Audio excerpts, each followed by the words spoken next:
Según cifras de la Asociación Mundial de Programas de Cumplimiento, desde el inicio de la pandemia, los intentos de fraude digital transfronterizo han aumentado en el mundo casi un 35%.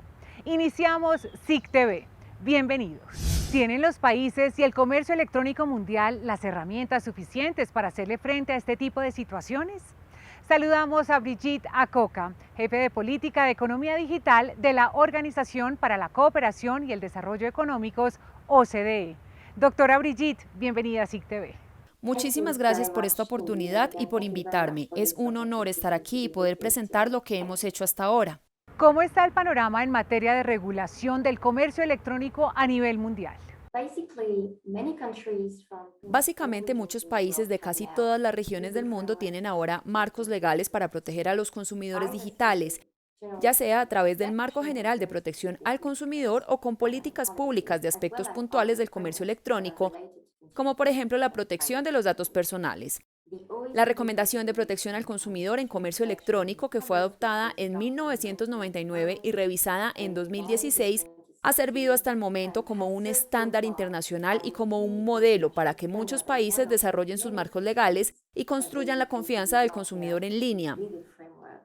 Otros países han expedido recientemente nuevas legislaciones o han expedido guías para abordar temas que han ido surgiendo en el cambiante escenario del comercio electrónico, como nuevas formas de vulnerabilidad del consumidor en línea o nuevas prácticas fraudulentas. La dificultad radica en que estos marcos legales pueden variar significativamente de país a país y eso puede resultar difícil o confuso para consumidores y empresarios que realizan transacciones en línea al tener que identificar cuáles son sus derechos y obligaciones en cada uno de ellos. En adición, otros temas pueden no haber sido abordados aún de manera exhaustiva, como por ejemplo los temas asociados a las denominadas transacciones no monetarias, que son aquellas transacciones en donde el consumidor cree que está recibiendo algo gratuitamente o a un precio más conveniente, pero realmente está recibiendo algo a cambio de su información personal. ¿Cómo se garantizan los derechos de los consumidores para evitar el fraude transfronterizo? Esta es una pregunta muy importante, muchas gracias. Los países han hecho un esfuerzo significativo para desarrollar marcos legales que permitan la colaboración y el control transfronterizo para proteger a los consumidores desde la adopción en el 2003 de la Recomendación para proteger a los consumidores precisamente del fraude transfronterizo, pero todavía queda muchísimo por hacer para consolidar y fortalecer esa cooperación internacional y combatir el fraude. Esta semana la OCDE lanzó el Toolkit en materia de protección al consumidor y cooperación transfronteriza, en donde se dieron lineamientos a las agencias de todo el mundo acerca de las herramientas legislativas que se podrían implementar en los países para dotarlas de autoridad o de las competencias legales necesarias para combatir el fraude transfronterizo y realizar estas acciones de cooperación a nivel internacional, como por ejemplo, proveyendo asistencia en materia investigativa a agencias extranjeras o ayudando a lograr las indemnizaciones a favor de los consumidores que se han visto afectados por estas prácticas. El Toolkit se desarrolló con la ayuda de otras redes internacionales y regionales, como la Red Internacional de Autoridades de Protección al Consumidor y el Foro Iberoamericano de Agencias Gubernamentales de Protección al Consumidor. Expertos mundiales en consumo reflexionaron esta semana sobre si las políticas del consumidor están acondicionadas o no a las nuevas tecnologías y modelos de negocio. Las transacciones transfronterizas, los intermediarios que venden a través de canales electrónicos y la información a la que accede el consumidor son algunos de los riesgos en materia de seguridad de producto identificados por la Superintendencia en el Comercio Online. El análisis fue hecho durante la conferencia El Mercado del Futuro para los Consumidores, liderada por la Organización para la Cooperación y el Desarrollo Económicos, OCDE. Los consumidores, a menudo impulsados solo por los precios atractivos de los productos vendidos en línea, no revisan la información del producto y además no han desarrollado las habilidades para buscar si éste ha sido retirado del mercado o si hay una alerta de seguridad continua. En el escenario se planteó también la inquietud de si a futuro las políticas de seguridad, además de cubrir los productos, también deberían cubrir la seguridad de los consumidores al adquirirlos. La seguridad digital, incluida seguridad personal contra el seguimiento y protección a la seguridad de los consumidores, contra el daño mental y el daño físico, adicciones y la protección de los niños. Creo que todos estos intereses públicos definitivamente están en necesidad de una protección más fuerte.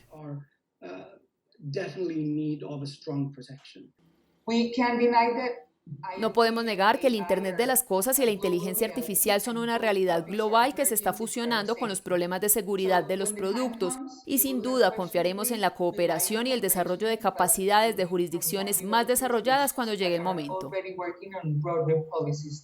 Finalmente, se analizó el papel de los consumidores móviles e hiperconectados, la llamada economía verde y la cooperación transfronteriza para los mercados en línea.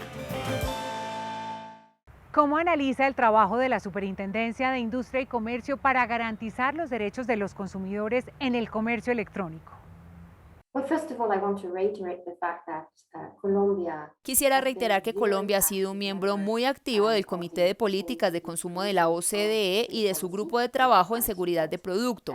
Sé que Colombia ha hecho mucho para implementar la recomendación del 2016 en materia de comercio electrónico. Por ejemplo, ha trabajado en guías de protección de datos personales en este contexto y se encuentra trabajando en una guía de buenas prácticas en comercio electrónico que será finalizada este año. Desde el 2015, la Superintendencia ha trabajado en la plataforma de solución de controversias SIC Facilita, que es una herramienta que permite a los consumidores y a los empresarios buscar soluciones rápidas y en línea a sus disputas, evitando extensos procesos judiciales. Doctora Brigitte, muchas gracias por habernos acompañado en SIC TV. Muchas gracias por esta oportunidad de estar con ustedes hoy. Gracias. ¿Ya hacen parte de nuestra conversación en redes? Súmense. En Twitter somos @SICSuper. Hacemos una pausa y ya regresamos.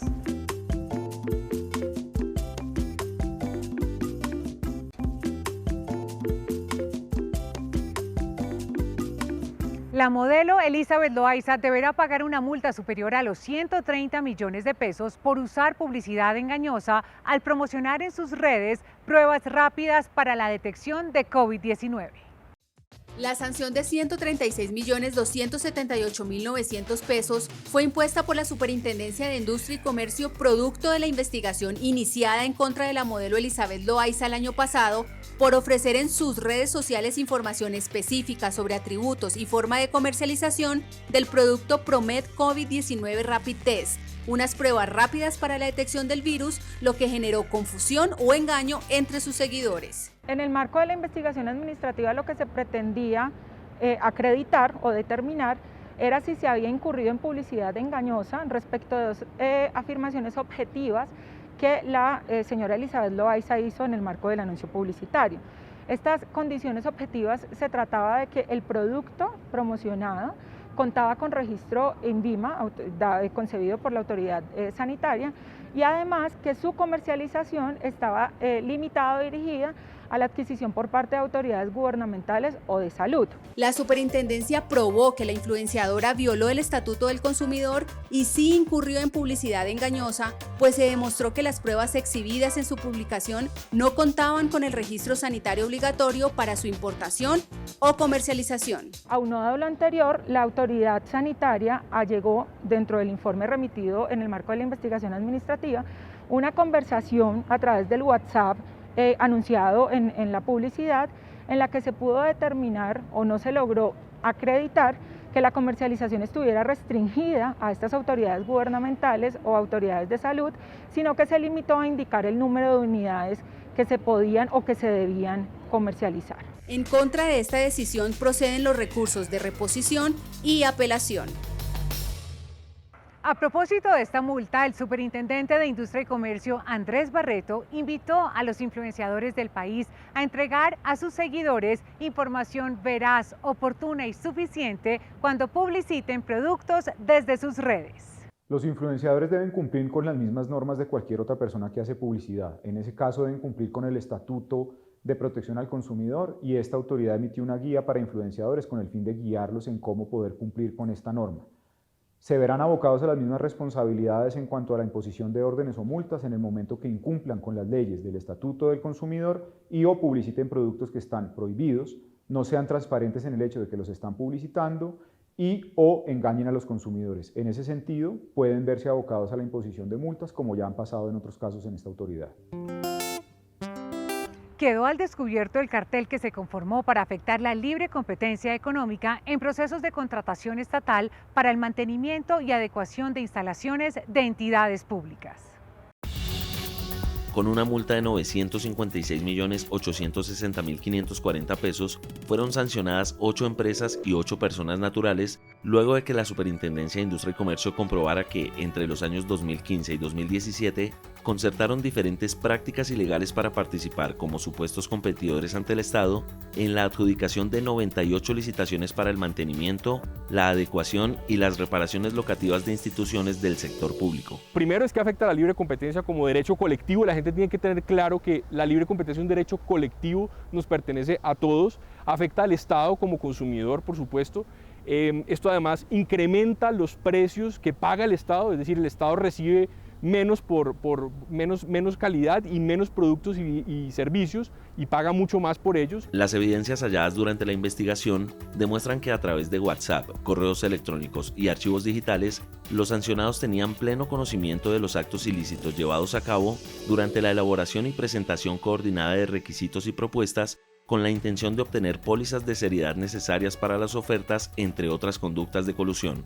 Por lo anterior, la Superintendencia impuso multas a las empresas Erjar y Compañía SAS, Emerson Escamilla Murte, CIZ Ingenieros Civiles SAS, Alcalá y Espinosa Diseño y Construcción Limitada, Ariete Ingeniería y Construcción SAS, EEM Ingeniería Eléctrica, Civil y de Telecomunicaciones SAS, Arquitectura, Ingeniería, Construcciones y Servicios de Colombia Limitada, y Servicios Integrales de Ingeniería y Construcción SAS, 5 SAS. También fueron sancionadas las personas naturales Johan Chávez Redondo, Emerson Escamilla Murte, Jaime Alfonso Arias Murat, Luigi Fabián Alcalá Espinosa, Carlos Augusto Díaz Herrera, Orlando Federico Polo Ospino, Carlos Mario Ramírez Rodríguez y Joana Andrea Villamil Ferrucio. La prevención, por supuesto, las empresas tienen que hacer conciencia de lo que implica la libre competencia en Colombia, que es un derecho colectivo.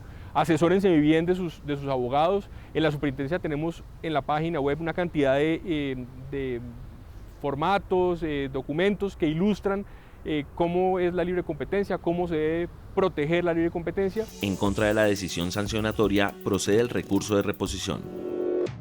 La Organización de Estados Americanos amplió la lista de principios que los países adscritos a este organismo deberían cumplir en materia de privacidad y protección de datos personales. Hasta este año fueron 11 los principios establecidos por la Organización de Estados Americanos en esta materia, entre los que se cuentan tratamiento de los datos, consentimiento, confidencialidad, seguridad, flujo transfronterizo, responsabilidad y transparencia, entre otros. En la más reciente actualización se incluyeron 2 nuevos principios, la aplicación de excepciones a los mismos y el rol de las autoridades de protección de datos, que en el caso de Colombia es la Superintendencia de Industria y Comercio. Un poco lo que busca el principio es los estados deberían tener autoridades para que se enfoquen en estos temas, trabajen este derecho, lo protejan, deben ser independientes, eso es clave, y tener recursos. Yo les digo que crear autoridades sin darles recursos, pues básicamente es generar una frustración más en la ciudadanía. Los principios sobre privacidad y datos personales fueron adoptados por mandato de la Organización de Estados Americanos hace 9 años y funcionan como un estándar normativo a nivel regional. Sus actualizaciones surgen conforme a la evolución de este tema a nivel internacional.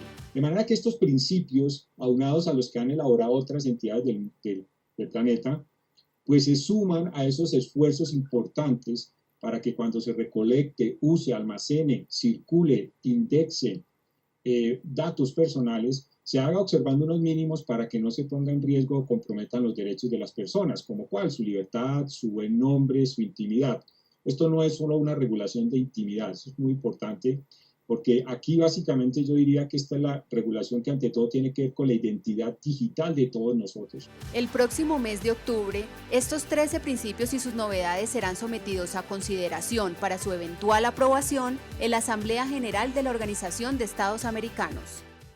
Recuerda que tus datos son parte de tu identidad digital, de tu información personal y que no debes revelarlos a desconocidos o terceros, sobre todo si no estás seguro de su procedencia e intenciones. Hacemos una pausa y ya regresamos.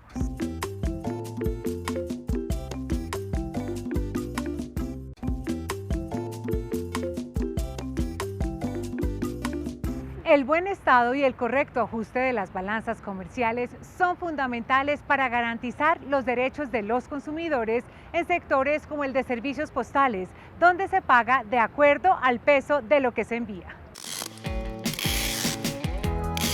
Ser un consumidor informado y cerciorarse previamente del tamaño y el peso de una encomienda es una de las mejores alternativas para proteger su economía a la hora de realizar envíos de paquetes y correspondencia a través de empresas de servicios postales. Siempre vengo a esta sucursal y me parece que pues hasta el momento ha funcionado.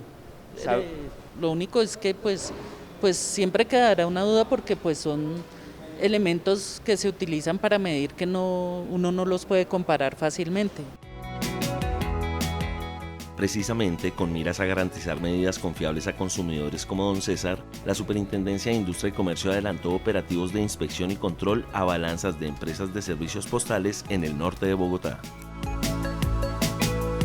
Aquí estamos buscando que los instrumentos con los cuales se fija el costo o el valor de una transacción comercial, como podría ser el envío o la remisión de un producto a través de estos servicios postales, tenga un cobro justo, y ese cobro se hace a través de estos instrumentos que son las balanzas. Nos ayuda a afianzarnos más como compañía y a afianzar al cliente, que el cliente vea, digamos, que sí estamos haciendo las cosas correctas. Durante las visitas de inspección, la superintendencia suspendió el uso de una balanza desajustada y solicitó el retiro de otra de ellas, dejándola inhabilitada para transacciones comerciales. Los propietarios de balanzas que incumplan la norma de control metrológico podrían ser sancionados con multas hasta de 1.800 millones de pesos. Visitas de inspección a establecimientos físicos y a comercios electrónicos hicieron parte de las acciones adelantadas por la Superintendencia para garantizar los derechos de los consumidores durante la celebración del Día del Padre. Estas acciones preventivas comenzaron varios días antes con visitas de inspección a los canales online de 15 establecimientos de comercio para monitorear que estuvieran cumpliendo con el Estatuto del Consumidor en materia de comercio electrónico. Y este fin de semana, el superintendente Andrés Barreto lideró las visitas a varios locales físicos ubicados en centros comerciales de Bogotá. La superintendencia adelantó un total de 30 visitas a páginas web y redes sociales de los establecimientos que comercializan, en su mayoría, artículos para hombre, pues allí se concentraron las opciones de compra de los consumidores para esta fecha. También se hizo el seguimiento a las publicaciones con el numeral Día del Padre, y en los centros comerciales, junto a la Red Nacional de Protección al Consumidor, se dio orientación a los ciudadanos.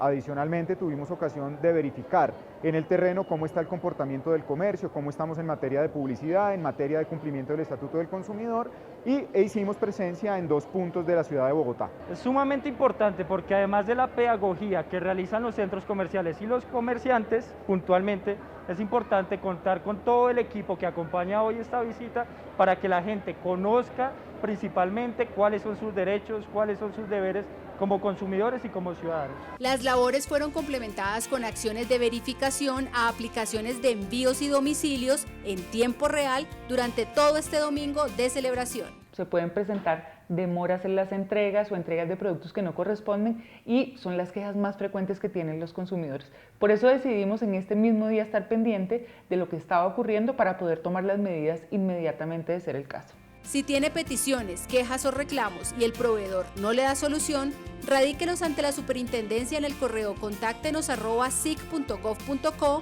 o a través de la página www.sic.gov.co, opción Atención al Ciudadano. A propósito de este tema, vía Twitter, @majaosmo nos pregunta: compré para mi papá unas camisas, pero el vendedor a la hora de pagar me dijo que no tenían garantía ni cambio por ser productos en promoción. Una de las camisas venía dañada. ¿Qué hago? Mario, según la ley, las causas para que no se haga efectiva una garantía son fuerza mayor, caso fortuito y uso indebido del bien. El hecho de que un producto se encuentre en promoción no lo excluye de la garantía. Así que acércate al lugar donde compraste la camisa y exige tu derecho. Es momento de conocer dónde estará esta semana la ruta del consumidor. Preste atención y sígale la pista al bus. En el departamento del Huila, la ruta del consumidor llegará a Pitalito. En Boyacá estará en Tunja, Ciénega y Boyacá, y en el Valle del Cauca en Cartago. En el Cesar arribará a Bosconia y en el Magdalena al municipio de Algarrobo. En Bogotá, una carpa de atención ciudadana estará ubicada en el centro comercial Viva Fontibón. Después de sufrir un accidente de tránsito al conducir su bicicleta, Alexander Nieves decidió crear un señalizador luminoso que contribuye a proteger la vida de usuarios de patinetas eléctricas, ciclistas y motociclistas. En 2018, la vida de Alexander dio un giro radical al salir ileso de un accidente de tránsito que dejó su bicicleta destruida. Motivado por la idea de proteger su vida y la de otros biciusuarios, este ingeniero mecatrónico concentró toda su creatividad en crear un dispositivo luminoso para hacer más visibles a quienes se desplazan en bicicleta y contribuir a la disminución de los más de 400 accidentes fatales con biciusuarios que, según la Agencia Nacional de Seguridad Vial, se presentan al año en el país. Después del accidente, logro ver a través del video que el conductor no me vio. Entonces nace esa necesidad de hacernos muchísimo más visibles, de poderle indicar a los otros actores viales hacia dónde vamos a tomar, evitando el uso de las manos, por ejemplo. Desde entonces, Alexander ha construido varios prototipos. El primero, con 1 kilo de peso, fue elaborado con plástico, luces LED y tirantes para ajustar a la espalda. El segundo y el tercero fueron creados en material flexible con un sistema de sujeción magnético de menor tamaño, más livianos y de alta luminosidad. Los 3 prototipos cuentan con sensor Bluetooth de señalización en el casco. Y él va a tomar los movimientos de la cabeza. Tenemos 4 señales. Básicamente está la señal de desplazamiento, que son líneas, flechas verdes, cuando nos estamos movilizando. Cuando el usuario se detiene o frena, se coloca el stop. Si vamos a girar a la derecha, por ejemplo, inclinamos la cabeza a la derecha y la flecha va a aparecer hacia la derecha. Igualmente, cuando vayamos a girar a la izquierda. El señalizador luminoso ha logrado preservar la vida de más de 300 ciclistas en Colombia y el exterior. En octubre de 2020, la Superintendencia de Industria y Comercio le otorgó la protección de patente de modelo de utilidad.